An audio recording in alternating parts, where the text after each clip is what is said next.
পূর্ব রোমানিয়ায় ঘূর্ণিঝড় বরিসের কারণে সৃষ্ট বন্যায় বেশ কয়েকজন মারা গেছেন। বন্যায় ক্ষতিগ্রস্ত হয়েছে হাজার হাজার ঘরবাড়ি। রোমানিয়ায় প্রায় ১৯টি অঞ্চল থেকে শত শত বন্যা কবলিত বাসিন্দাদের উদ্ধার করা হয়েছে। চেক প্রজাতন্ত্রে ভারী বৃষ্টিপাতের কারণে ভয়াবহ বন্যা পরিস্থিতি তৈরি হয়েছে। চেক প্রজাতন্ত্রের উত্তর ও উত্তর পূর্বাঞ্চলীয় এলাকা বন্যার কবলে পড়ে এবং হাজার হাজার বাড়িঘরে বিদ্যুৎ সরবরাহ বিচ্ছিন্ন হয়ে পড়ে। পার্শ্ববর্তী দেশ পোল্যান্ডের দমকল কর্মীরা নদীগুলোর চারপাশে প্রতিরক্ষা ব্যবস্থা তৈরি করছে।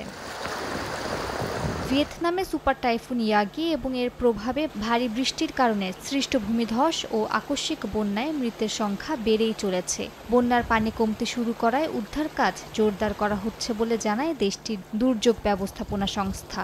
ইয়াগির তাণ্ডবে ক্ষতিগ্রস্তদের জন্য অস্ট্রেলিয়া, দক্ষিণ কোরিয়া ও যুক্তরাষ্ট্র ত্রাণ সহায়তা ঘোষণা করেছে। মুষলধারে বৃষ্টিপাতে প্রায় এক মাস পরেও ক্যামেরুনের ইয়াগুয়া শহরের বাসিন্দারা এখনও বন্যার সঙ্গে লড়াই করছে। শহরের গুরুত্বপূর্ণ সড়ক, স্থাপনা, স্কুল এখনও পানির নিচে। গৃহহীন হাজার হাজার বাসিন্দা। ধ্বংস হয়েছে অনেক কৃষিক্ষেত।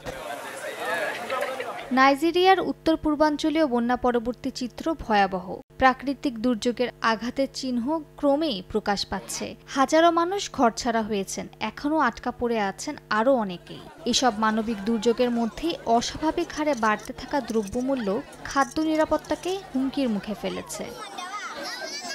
মালিহা সুরাওয়ার্দী, সময় সংবাদ।